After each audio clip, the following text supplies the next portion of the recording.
మూడుముళ్ళ బంధం part 32. Vikramaditya Vaishnavi reports రావడం వలన డాక్టర్ని కలవడానికి వెళ్తాడు. విక్రమాదిత్య డాక్టర్ని ఇలా అడుగుతాడు, డాక్టర్, రిపోర్ట్స్లో ఏమని వచ్చింది? ఇప్పుడు వైష్ణవి హెల్త్ కండిషన్ ఏంటి అని అడగక, దానికి డాక్టర్, మిస్టర్ విక్రమాదిత్య, నేను చెప్పింది నిజమే. వైష్ణవి తల వెనుక భాగంలో ఎవరో గట్టిగా కొట్టడం వలన దెబ్బ తగిలింది. అయితే వైష్ణవి సరైన ట్రీట్మెంట్ తీసుకోకపోవడం వలన దెబ్బ తగిలిన చోట చిన్న చిన్న బ్లడ్ పార్టికల్స్ క్లాట్ అవ్వడం వలన వైష్ణవి ఎక్కువ స్ట్రెస్ తీసుకుంటే దాని వలన స్పృహ కోల్పోతుంది అని చెబుతుంది. డాక్టర్ చెబుతుంటే విక్రమాదిత్య ఆలోచనలు వేరే విధంగా ఉన్నాయి. వైష్ణవిని అంత గట్టిగా కొట్టాల్సిన అవసరం ఎవరికుంది? తర్వాత ఎందుకు తగిలిన దెబ్బకి వైష్ణవి కేర్ చూపించలేదు అని అనుకుంటూ, మరిప్పుడు ఎలా డాక్టర్ అని అడుగుతాడు.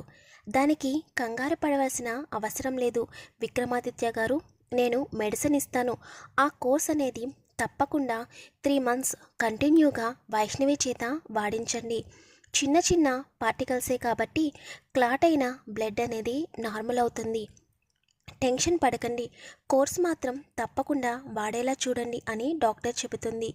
తర్వాత వైష్ణవి వాడవలసిన కోర్స్ని విక్రమాదిత్యకి చెప్పి వైష్ణవి ఎక్కువ స్ట్రెస్ తీసుకోకుండా చూడమని చెబుతుంది. విక్రమాదిత్య డాక్టర్కి థ్యాంక్ యూ చెప్పి ఏదైనా అవసరం ఉంటే ఎనీ టైం ఫోన్ అటెండ్ చేయమని చెబుతాడు. ఓకే ఆదిత్య గారు, మీరు ఎప్పుడైనా కాల్ చేయొచ్చు. పేషెంట్ని చూసుకోవాల్సిన బాధ్యత డాక్టర్గా నాకుంది అని చెబుతుంది. విక్రమాదిత్య చిన్న స్మైల్ ఇచ్చి డాక్టర్ దగ్గర నుండి వైష్ణవి దగ్గరికి వచ్చి మెడిసిన్స్ తీసుకొస్తానని చెప్పి మెడిసిన్స్ తీసుకొచ్చి మళ్ళీ వైష్ణవిని లిఫ్ట్ చేస్తాడు. వైష్ణవి విక్రమాదిత్యతో, సార్, మీరు ప్రతిసారి ఎందుకు ఎత్తుకోవడం? నేను నెమ్మదిగా నడుచుకుంటూ కార్ దగ్గరికి వస్తానుగా అని అంటుంటే, వైష్ణవి, నేనేం చేసినా మాట్లాడకుండా ఉండు, నాకు కోపం తెప్పించకు అని చెప్పి వైష్ణవిని కారులో కూర్చోబెట్టి నేరుగా కార్ని ఫ్లాట్కి ఫోన్ ఇస్తాడు. ఇప్పుడు కొత్తగా ఎంటర్ అయిన రిషి ఎవరనేది తెలుసుకుందాం. రిషి ఇంటికి వెళ్ళగానే తనకి ఎదురుగా వాళ్ళ అమ్మ నాన్న వస్తారు. రిషి వాళ్ళ అమ్మగారు చాలా మంచివారు. ఇక రిషి వాళ్ళ నాన్నగారి గురించి తెలుసుకుందాం. ప్రజెంట్ ఇండియాలోనే టాప్ 5 బిజినెస్లలో విక్రమాదిత్య కంపెనీ ఒకటైతే మరొక కంపెనీ రిషి వాళ్ళ నాన్నది. ఎప్పుడూ కూడా విక్రమ్ వాళ్ళ కంపెనీపై గెలవాలని రాంగ్ రూట్లో వెళ్తూ ఉంటాడు. విక్రమ్ వాళ్ళ నాన్న చంద్రమోహన్ గారు చాలా మంచివారు, అంతే తెలివైన వ్యక్తి కూడా. ఆయన బిజినెస్లలో ఎప్పుడూ నెంబర్ 1 పొజిషన్లోనే ఉంటారు. తండ్రి నుంచే అలవాట్లను పొలికిపుచ్చుకున్నవాడు విక్రమాదిత్య. తండ్రి కొడుకులు ఏదైనా పని చేస్తే దానికి తిరిగి ఉండదు.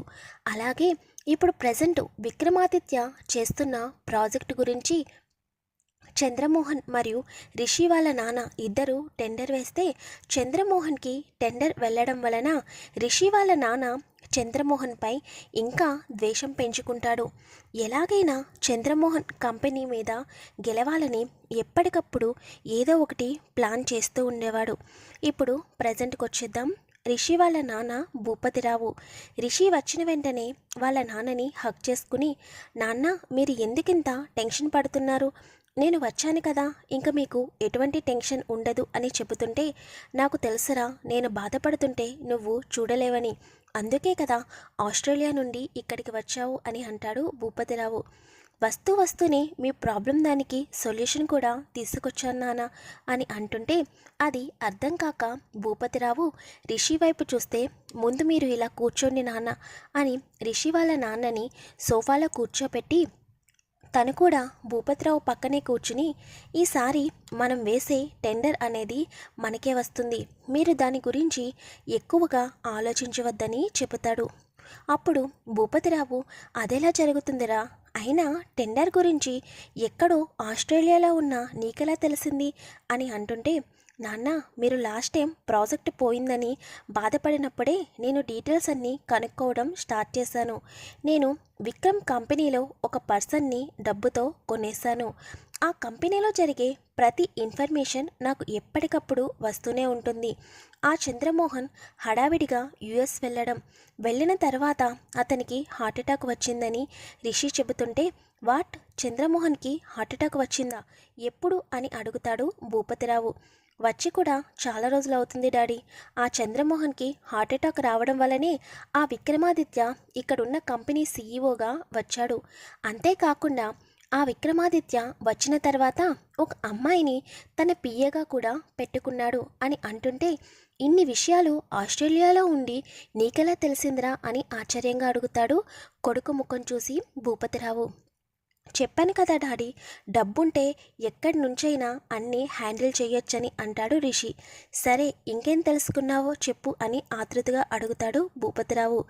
ఇంకో 2 డేస్లో విక్రమాదిత్య కొటేషన్ వెయ్యబోతున్నాడు. అలాగే మనం కూడా కొటేషన్ సబ్మిట్ చేయాలి. తర్వాత విక్రమాదిత్య టెండర్ గురించి తెలుసుకోవాలని అంటాడు. అది అసాధ్యంరా, చంద్రమోహని డేంజర్ అంటే ఇంకా వాడి కొడుకు విక్రమాదిత్య ఆకలేస్తే పేగులు లెక్క పెట్టేవాడు.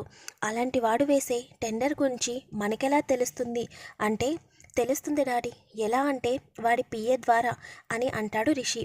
విక్రమాదిత్య పిఏ గురించి నీకు తెలుసా అని అంటుంటే, తెలుసుకున్నా డాడీ, ఆ అమ్మాయి విక్రమ్ కంపెనీలోనే 1 ఇయర్ నుండి ప్రాజెక్ట్ టీమ్ లీడర్గా వర్క్ చేస్తుంది. ఆ అమ్మాయిని ఇప్పుడు విక్రమ్ తన పిఏగా ప్రమోట్ చేశాడు. ఎందుకు చేశాడన్నది నాకు ఇంకా తెలియలేదు. కానీ విక్రమ్ మాత్రం ఆ అమ్మాయిని చాలా నమ్ముతున్నాడని నాకు ఇన్ఫర్మేషన్ వచ్చింది. ఆ అమ్మాయిని పట్టుకుంటే చాలు, వాడు టెండర్ ఎంత తక్కువకు వేస్తున్నాడో తెలుసుకోగలం అని చెబుతాడు రిషి. కొడుకు మాటలు వింటుంటే అప్పటి వరకు ఎంతో బాధగా ఉన్న భూపతిరావు మొహంలో ఒక వెలుగు వస్తుంది. కొడుకు సాధించగలడు అనే నమ్మకం వస్తుంది. వెంటనే మరి ఆ అమ్మాయితో ఎలా పరిచయం పెంచుకుంటావు అని అడుగుతాడు భూపతిరావు. ఆల్రెడీ మా పరిచయం అయిపోయింది నాన్న అని అంటాడు రిషి. అదేలారా అని ఆతృతగా అడుగుతాడు భూపతిరావు. మార్నింగ్ వస్తున్నప్పుడు ఆ అమ్మాయి సడన్గా కార్కి అడ్డు వచ్చింది. అప్పుడే ఆ అమ్మాయి క్యారెక్టర్ గురించి కూడా నాకు చాలా వరకు అర్థమైంది. అంత త్వరగా లొంగే అమ్మాయి కాదు, డబ్బుకైతే అస్సలు లొంగదు. మరి ఎలా అంటాడు భూపతిరావు. అదంతా నాకు వదిలేంది డాడీ, నేను చూసుకుంటాను అని అంటాడు రిషి. ఒక దెబ్బకి 2 పిట్టలు అని అంటాడు రిషి. అది అర్థం కాని భూపతిరావు, అదేంటిరా ఒక దెబ్బకి 2 పిట్టలేలా అని అడిగితే, 1 మనం ఆ టెండర్ గెలవడం, 2 ఆ అమ్మాయి అని అంటాడు. టెండర్ గెలవడం వరకు ఓకే, కానీ ఆ అమ్మాయి ఏంటి అని విచిత్రంగా అడుగుతాడు భూపతిరావు. నిజం డాడీ, నేను ఎప్పటి నుంచో వెతుకుతున్న ఆ అమ్మాయి ఈ వైష్ణవి. తనకి నేనెవరో తెలియదు, కానీ తన గురించి, తను ఎవరి కూతురో, తను ఎక్కడి నుంచి ఎందుకు పారిపోయి వచ్చిందో ప్రతిదీ నాకు తెలుసు. కానీ ఎన్ని రోజులు నేను కూడా వైష్ణవి గురించి వెతుకుతూ వచ్చాను, కానీ తన ఇన్ఫర్మేషన్ నాకు దొరకలేదు. ఆ వైష్ణవి గురించి ఇప్పటికీ కూడా ఒకడు ప్రతి చోట వెతుకుతూనే ఉంటున్నాడు. వాడికి కూడా వైష్ణవి గురించి ఎటువంటి ఇన్ఫర్మేషన్ తెలియదు. వాడికి వైష్ణవి గురించి తెలిసిందంటే వెంటనే వచ్చి వైష్ణవిని తీసుకుని వెళ్ళిపోతాడు. అంతకంటే ముందు నేనే వైష్ణవిని పెళ్లి చేసుకుంటాను.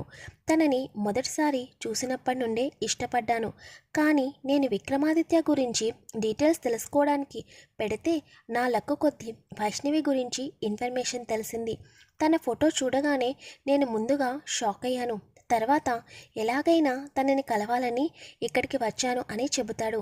భూపతిరావుకు ఏమీ అర్థం కాక, ఎవరా అమ్మాయి, ఆ అమ్మాయిని ఇంకా ఎవరు వెతుకుతున్నారు, ఆ అమ్మాయి నీకు ఎలా తెలుసు అని అంటుంటే, అవన్నీ నెమ్మదిగా చెబుతాను డాడీ, కానీ వైష్ణవి ఇక్కడున్న విషయం మాత్రం వాడికి తెలియకూడదు. వాడికి తెలియకముందే నేను తనని పెళ్లి చేసుకుని ఆస్ట్రేలియా తీసుకుని వెళ్ళిపోతాను అని అంటాడు రిషి. పాపం వైష్ణవిని విక్రమాదిత్య లవ్ చేస్తున్నాడని రిషికి తెలియదు కదా, అందుకే కలలు కంటున్నాడు.